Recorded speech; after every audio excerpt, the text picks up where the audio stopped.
ஒரு நிகழ்ச்சியிலே பங்கு பெற்று பேசுகின்ற பொழுது ஒரு கருத்தை தெரிவித்திருக்கின்றார்கள். திராவிட முன்னேற்ற கழக ஆட்சியில் 6999 சிறுமிகள் பாலியல் வன்கொடுமைக்கு ஆளாக்கப்பட்டதாக திமுகவினுடைய அமைச்சர் சமூகத்துறை அமைச்சரே தெரிவித்திருக்கிறார். அதற்கு 104 கோடி ரூபாய் நிவாரணம் கொடுத்ததாக அறிவித்திருக்கின்றார். எவ்வளவு ஒரு மோசமான செயல்! பாலியல் வன்கொடுமையை தடுத்து நிறுத்துவதற்கு திராணியற்ற அரசாங்கம் திமுக அரசாங்கம் என்பது இதிலிருந்து தெரிகிறது. 6999 சிறுமிகள் இன்றைக்கு பாலியல் வன்கொடுமைக்கு ஆளாக்கப்பட்டு சொன்னால் இந்த அரசாங்கம் எப்படி செயல்படுகின்றது என்பதை நாம் எண்ணி பார்க்க வேண்டும். ஒரு திறமையற்ற முதலமைச்சர், பொம்மை முதலமைச்சர் தமிழகத்தை ஆண்டு கொண்டிருக்கின்ற காரணத்தினாலே அவரிடத்திலே காவல்துறை இருந்தும் சரியான முறையில் நடவடிக்கை எடுக்காத காரணத்திலே இன்றைக்கு இப்படிப்பட்ட நிகழ்வுகள் தொடர்ந்து சிறுமிகளுக்கும் பெண்களுக்கும் அநீதி இழைக்கப்படுகின்றது. இப்படி கொடுமையான பாலியல் வன்கொடுமைகள் நடந்து கொண்டிருக்கின்றன. இந்த அரசு இருக்கின்ற வரை பெண்களுக்கும் பாதுகாப்பு இல்லை, சிறுமிகளுக்கும் பாதுகாப்பு இல்லை.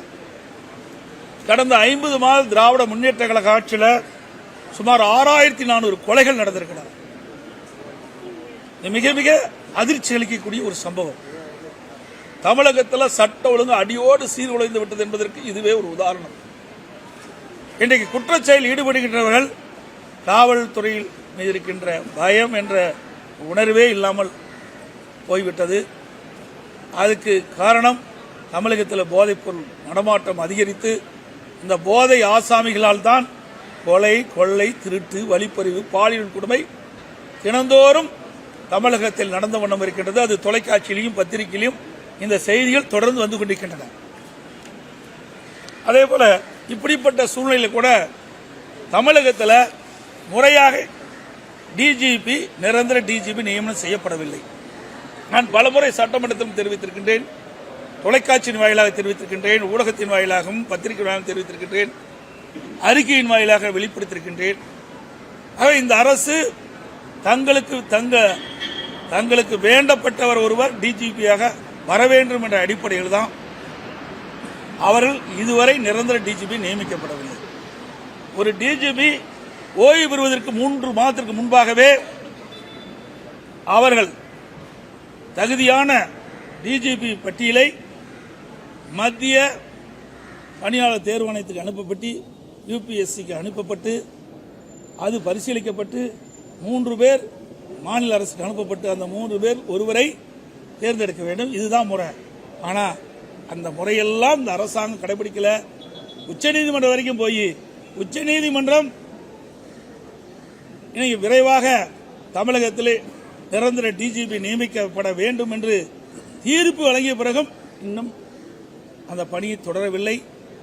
இப்பொழுது மத்தியில் இருக்கிற மத்திய யுபிஎஸ்சி மத்திய பணியாளர் தேர்வாணையம் 3 பேரை இன்றைக்கு தேர்ந்தெடுத்து அனுப்பியும் கூட இன்னும் டிஜிபி நியமிக்கல. இப்போ ஒரு தனிநபர் உச்சநீதிமன்றத்தில் இன்றைக்கு வழக்கு தொடர்ந்திருக்கிறார். அந்த வழக்கின் அடிப்படையில் உச்சநீதிமன்றம் 3 வாரத்தில் தமிழ்நாடு அரசு விளக்கம் அளிக்க வேண்டும் என்று கேட்டிருக்குது. ஏன் இவ்வளவு குளறுபடி? இந்த அரசாங்கம் ஏன் டிஜிபி நியமிப்பதில் இவ்வளவு பாரபட்சம் காட்டுறாங்க? இப்படி நிரந்தர டிஜிபி நியமிக்காத காரணத்தினால்தான் முறையாக சட்ட ஒழுங்கு பராமரிக்கப்பட முடியாத ஒரு சூழ்நிலை தமிழகத்தில் ஏற்பட்டிருக்குது. இன்னொன்று, வாக்காளர் சிறப்பு தீவிர திருத்தம் இன்னைக்கு மேற்கொண்டிருக்கிறாங்க. தேர்தல் ஆணையம் அறிவிச்சிருக்குது, எஸ்ஐஆர் அறிவிச்சிருக்குது.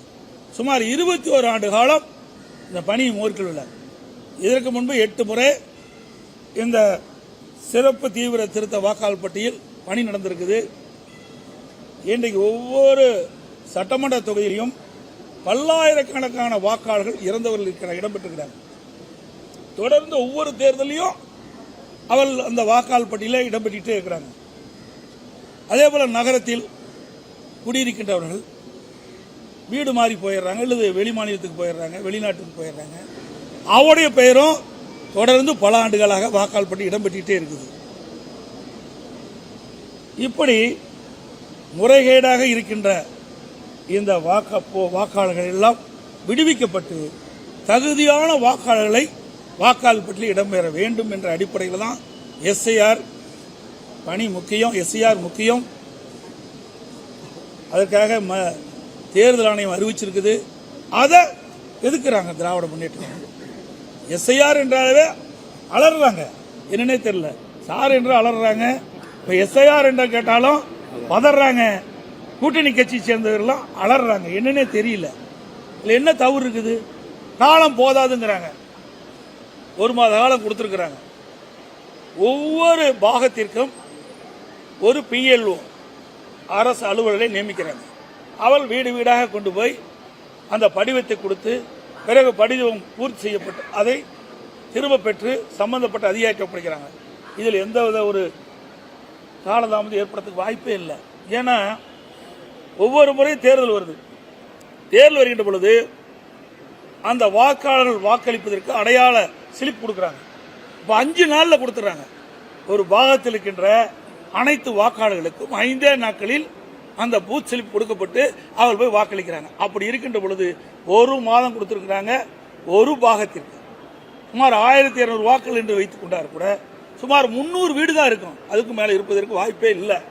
அப்படி 300 வீடு இருக்கின்ற பொழுது ஒரு நாளைக்கு 50 வீடுனா கூட 6 நாள் கூடுதல் 2 நாள் எடுத்துக்கிட்டா 8 நாள்ல இந்த படிவத்தை அனைத்து வீடுகளிலும் கொடுத்துடலாம்.